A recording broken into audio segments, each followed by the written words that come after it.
뉴스 파이팅 배승입니다. 2부를 시작합니다. 22대 국회 개원을 앞두고요. 여당인 국민의힘은 원내대표 선출을, 또 민주당에서는 박찬대 의원을 원내대표로 선출했습니다. 민주당은 이제 국회의장 선출을 준비하고 있고요. 윤석열 대통령은 이번 주 취임 2주년을 맞이합니다. 이런저런 정치권 현안 이야기 최재성 전 정무수석 전화 연결해서 이야기해보도록 하겠습니다. 나오셨습니까? 안녕하세요. 매주 스튜디오에서 뵙다가 오늘은 전화로 연결을 했네요. 네, 그렇습니다. 다음 주에 꼭 나와주시고요.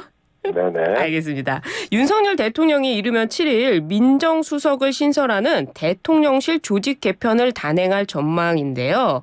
이 대선 과정에서 민정수석 폐지를 공약으로 내걸고 실천도 했는데 집권 3년 차에 공약 번복을 하면서 만든다고 합니다. 이 부활시키는 이유가 있을까요?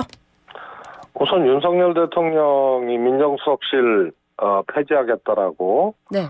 그렇게 하고 실제로 폐지를 했잖아요. 네. 그 이유를 먼저 짚어봐야죠. 네. 그 당시 이유는 사정기관 통제하지 않겠다는 거거든요. 그렇죠. 그러면 이걸 다시 부활시킨다는 거는 사정기관 통제하겠다는 얘기 아니에요. 네. 그러면 왜 사정기관을 통제를 하려고 하느냐. 그러면 대통령과 대통령 부인 지금 이 소송 걸린 거 또 이 특검법 등등등이 이 위기로 지금 닥쳐오고 있으니까 네. 결국은 사정기관 통제 않겠다 해서 사정기관 통제하겠다. 왜? 이런 이제 각종 소송이라든가 대통령과 대통령 자신과 또 네. 대통령 부인 등등의 이런 문제로 다가오는 이런 국면이고요. 또 총선 이후에 참패를 한 이후에 더더욱 이제 위기감이 발생을 하니까 네. 통제 관리하겠다는 얘기죠. 통제 관리하겠다. 그래서 그런지요. 이번에 첫 민정수석 검찰 출신의 김주현 전 법무차관을 지금 내정한 상황입니다. 이에 대한 비판이 또다시 나오지 않겠습니까? 원래 예상됐던 거 아니에요? 예상됐군요. 네, 처음에 법률수석실 한다 그럴 때도 검찰 출신이 올 거다 이랬는데요. 네. 검찰 출신이 될 거고요. 그렇게 되면은 말씀드렸던 박근혜 대통령 때 이제 우병우 수석 생각이 나잖아요. 네. 우병우 민정수석 한 사람으로 검찰을 거의 완벽하게 통제를 했었죠. 그래서 그런 것이 다시 이 재현이 될 거다. 예. 그러면은 말씀드렸던 목적 왜 다시 부활시키려고 하느냐. 네. 위기감 때문에 사정기관 통제 관리의 필요성 때문에 그러면 검찰 출신이 와야 되는 거죠. 그렇게 되는군요. 근데 사실 박근혜 우병우 시즌2를 이제 생각을 하고 있는 거죠. 근데 문재인 전 대통령도 검찰 출신의 민정수석을 임명한 적도 있지 않았습니까? 문재인 대통령이요? 예. 그럼 마지막에 이제 신현수 수석을 했던 거고요. 네. 그래서 임명하지 않겠다는 것이 이제 문재인 대통령의 이제 지론이었고 그것을 이제 실천을 했었고요. 예. 오히려 그때는 이제 신현수 수석 같은 경우는 이제 민주당 정권이 출범을 하잖아요. 노무현 대통령도 그랬고 문재인 대통령도 그랬고 이 기준을 잘 봐야 돼요. 민주당 정권은 검찰 개혁을 늘 추진을 했었죠. 네. 그러니까 검찰이 집권 초부터 저항을 합니다. 그렇죠. 그래서 노무현 대통령도 집권하자마자 대통령 중심제하에서 대통령이 집권하자마자 안희정, 최도술 측근들이 이제 구속돼 버리고 네. 문재인 대통령도 내내 검찰의 어떤 갈라지라든가 또 검찰의 저항 이런 것들이 5년 내내 있었던 거죠. 반면에 국민의힘 쪽에서 집권을 하게 되면 검찰 개혁은 안 하니까 네. 민정수석 등을 통해서 검찰이 거의 완벽하게 통제 관리가 되었던 거죠. 그런 것의 일환이었는데 네. 신현수 수석은 그때 기억하시겠지만 이 법무부 장관 또 이 검찰총장 징계를 둘러싼 갈등, 검경 수사권 조정을 통한 갈등, 그러니까 뭐 검수완박을 민주당에서는 하겠다, 뭐 이런 등등등 해서 예. 그런 것을 조금 완충하고 조정하고 관리할 필요성이 있었던 그런 아주 독특한 상황이었죠. 그랬군요. 이번에 그 민정수석실도 부활을 하는데 이렇게 되면 제2부속실도 다시 설치를 하게 될까요? 이제 의미가 없어졌는데요. 그래요? 예. 집권초에 뭐 저도 계속 주장을 했지만 제2부속실이 필요한 이유는 네. 그야말로 영부인께서 대통령 부인이 아무것도 안 하고 집에서 네. 내조만 하겠다. 그런 필요 없을 수도 있어요. 그리고 대선 당시에 잘 알겠지만은 김건희 여사 어떤 녹취록이 폭로가 되고 이러면서 네. 그때 대선 과정에서 내조만 하겠다. 예. 이렇게 또 기자회견을 했잖아요. 했죠. 김건희 여사가. 예. 그런데 집권하고 보니까 뭐 내조가 아니고 그야말로 선수로 직접 뛸 정도로 그래서 제가 이건 공동정권이다. 예. 김건희, 윤석열 네. 부부의 이런 이제 제가 표현까지 했는데요. 그래서 빨리 제2부속실 그때 대통령 1호기 민간인 탑승 사건부터 네. 그다음에 영부인 일정 뭐 봉화마을 가는데도 이 코바나 콘텐츠 직원이었던 사람도 대동하고 뭐 이러니까 예. 제2부속실 해야 된다 그랬는데 그때 뭐 언론에서도 이거 해야 된다 막 이런 게 비등했는데 제가 그때 얘기했어요. 안 할 거라고. 김건희 여사가 안 할 거라고 이거. 예. 왜냐하면 사각지대가 발생을 하는 거거든요. 이건 안 해야. 그래서 조금 더 이 부인이 활동을 하더라도 이 사각지대에서 본인이 자유롭게 예. 예를 들어서 대통령 영부인이요 제2부속실이 있으면 예. 동창을 만나도 일정이 체크가 되고 사적인 지인을 만나도 일정이 체크가 되고 다 그런 거거든요. 그래서 근데 지금은 이미 그 선을 넘어서 예.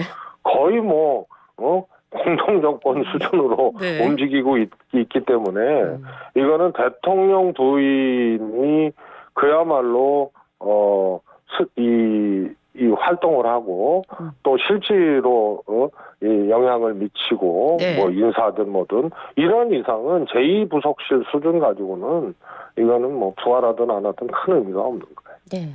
근데 뭐 관련해 가지고 뭐 인사에 개입했다 이런 부분들은 의혹이니까요. 뭐 방송이니까 말씀을 드리고 이와 관련해서 지금 윤석열 대통령이 1년 9개월 만에 기자회견을 9일에 이제 취임 이후에 엽니다. 여기에 영부인 의혹도 직접 거론을 할까요? 저는 기자들 질문으로 답변을 할 수는 있죠. 그러나 먼저 거론하시지는 않을 거다. 이렇게 보고요. 예. 뭐 기자들 질문에 답변하더라도 답이 뭐 이미 나와 있는 거 아니에요? 나와 있어요? 그 입장을 예를 들어서 뭐 특검법이다 뭐 이런 거는 당연히 이제 거부권 얘기하고 그 핑계 거부권을 행사해야 되는 이유로 예를 들어서 뭐 사법 절차 뭐 저는 뭐 처음 듣는 말인데 네.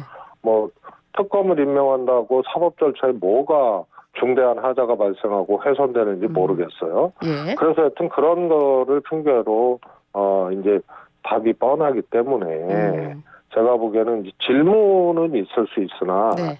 그것에 대한 답은 정해진 거다 이렇게 보고요. 대통령이 먼저 얘기할 이유는 없을 것 같아요. 그렇군요.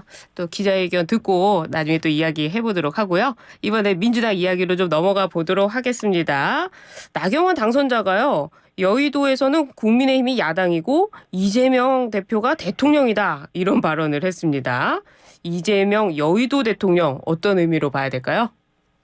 저는 뭐 다수당의 이제 당대표고 네. 또 총선 승리를 이끌었던 당대표이기 때문에 그야말로 국민의힘이 참패한 거 아니에요. 그렇죠. 예. 그러니까 거대 야당이 탄생을 한 건데 이거를 무슨 여의도의 대통령이다 이러면은 그거는 그야말로 제가 보기엔 뭐 무슨 뜻으로 그런 표현을 썼는지는 몰라도 네.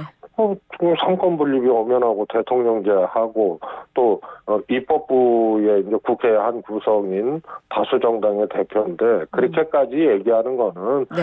다수 정당이기 때문에 적어도 국회에서는 이 국민의힘보다는 훨씬 더 위력적인 그런 당의 대표다. 네. 그다음에 뭐 입법 독주니 뭐 이런 거 말하고 싶었겠죠. 네. 그래서 그렇게 애들러서 얘기를 한 것 같은데요. 예. 제가 보기에는 표현으로는 조금 썩 이렇게 적절치 않은 표현이라고 봅니다. 아, 부적절했다. 이런 말씀이시네요. 근데 이재명 대표가요, 요즘 당내 정치인들에게 자신의 당대표 연임과 관련된 질문을 하고 있다고 하는데요. 정말 그 추대론, 연임하는, 이렇게 가게 될까요? 뭐 그렇게들 이제 많은 분들이 예측을 하고 있고요. 네.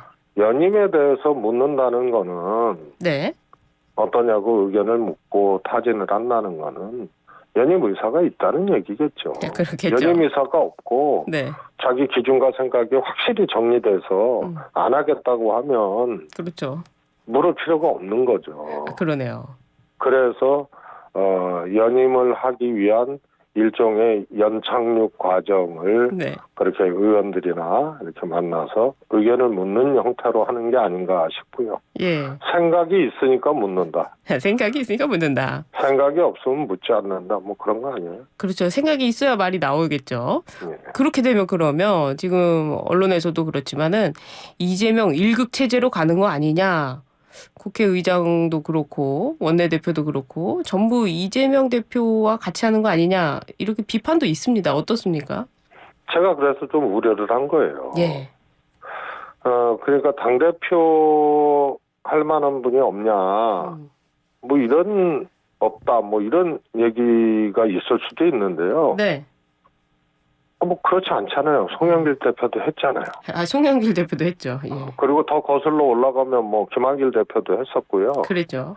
그래서 지금 멀쩡한 분들 꽤 있어요. 아, 멀쩡한 분들. 네. 그런데 이제 힘이 그렇게 작동을 해서 당대표 경쟁 자체를 할 만한 분위기가 아니다. 예. 나가봤자 진다. 뭐 그거는 이제 현실이거든요. 예.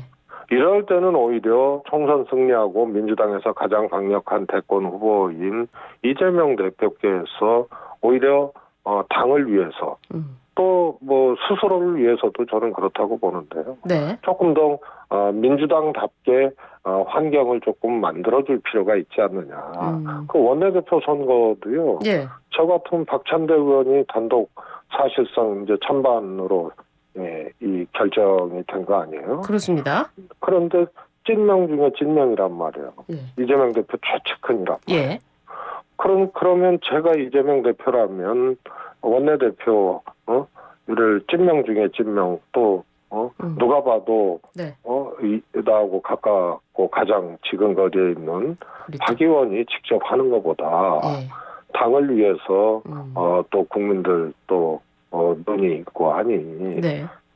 다른 분이 할 수 있도록 좀 하는 게 어떠냐라고 저 같으면 설득을 했겠어요. 박찬대 의원을. 아하. 네, 그래서 이런 것들이 네. 저는 이재명 대표의 리더십 내지는 하나의 정무적 정치적 능력이라고 보는데요. 네. 오히려 지금 시점에서 이재명 대표가 연임을 하는 게 좋은지 또 원내대표도 그렇게 하는 게 좋은지 네. 심지어는 국회의장 경선까지도 국회의장의 어떤 중립성까지도 그냥 부인하면서 경쟁하듯이 해버리는 이런 상황이 좋은지 이런 것을 판단하셔가지고 그렇지 않게 잘 환경을 만들고 스스로의 거취를 정하고 하는 것이 네. 저는 훨씬 더 바람직하다고 보는데요. 예. 그거는 이미 이제 지금 버스가 지나가고 있는 상황인 것 같아요. 버스가 지나가고 있군요. 알겠습니다. 국민의힘 소식 좀 여쭤보겠습니다. 한동훈 전 위원장에게 꽤 그 걱정 어린 말씀 많이 해주셨는데 이번에 한동훈 전 위원장이요. 윤석열 대통령의 오찬을 거부하고 최근에는 당직자들과 식사를 하면서 자주 만나자 이렇게 이야기를 했다는 겁니다. 한동훈 위원장의 그 행보 어떻게 보고 계세요? 저는 이제 지난주까지는요. 네. 이게 오늘의 한동훈 위원장의 생각과 자고 난 다음에 한동훈 위원장의 생각이 다르다. 어제 다르고 오늘 다르다. 네. 그러니까 전당대 출마나 뭐 이런 것에 대해서. 네. 그런데 지금은 출마 쪽으로 이렇게 가고 있는 게 아닌가 싶어요. 출마 쪽으로? 그렇습니다. 이재명 대표 말씀도 드렸지만은 예. 출마에 전혀 생각이 없다 그러면은 그렇죠. 당직자 만나고 뭐 비대위원 만나고 뭐 또 뭐 전화 걸고 이런 거 안 하거든요. 안 하죠. 네, 그래서 아직 내가 당을 위해서 대표 출마하는 게 어떠냐라고 묻는 단계는 아니지만 네. 점점 더 출마 쪽으로 지금 가고 있는 게 아닌가라는 게 최근 요 며칠 동안의 상황인 것 같습니다. 그런데 이게 출마를 하게 되면요. 네. 1차 대전, 2차 대전이 일어나는 거예요. 1차 대전, 2차 대전이요? 예. 윤석열 대통령하고 총선 과정에서 소위 윤한 갈등이 몇 차례 있었잖아요. 예. 그다음에 아직 봉합되거나 폭발하지 않은 갈등이 남아있는 거거든요. 네. 그게 총선 책임론하고요. 예. 마지막에 비례대표 명단 수정하면서 네. 윤 대통령을 오히려 더 보란 듯이 그냥 뒷발질 해버린 거거든요. 그렇죠. 한동훈 비대위원장이. 예. 그래서 이게 감정이 지금 이월된 상태예요. 유보된 상태예요. 예. 그런데 또 전당대회에 출마한다 그러면은 소위 말해서 윤한 갈등이 현실화돼서 이게 이제 전쟁으로 번지는 건데. 예. 그래서 만약에 당선이 됐다 당대표로. 네. 그러면은 이제 또 2차 전쟁이 돼서 제가 보기에는 여당은 그냥 그대로 주저앉을 네. 가능성이 있는 그런 수순으로 가는 게 한동훈 비대위원장의 출마예요. 그렇군요. 알겠습니다. 또 그 소식은 다음 주에 전해주시고요. 엄청난 일이죠. 그러니까 출마 말입니다. 자체가. 그러니까 말입니다. 알겠습니다. 오늘 여기까지 하도록 하겠습니다. 네, 감사합니다. 감사합니다. 지금까지 최재성 전 수석과 함께했습니다.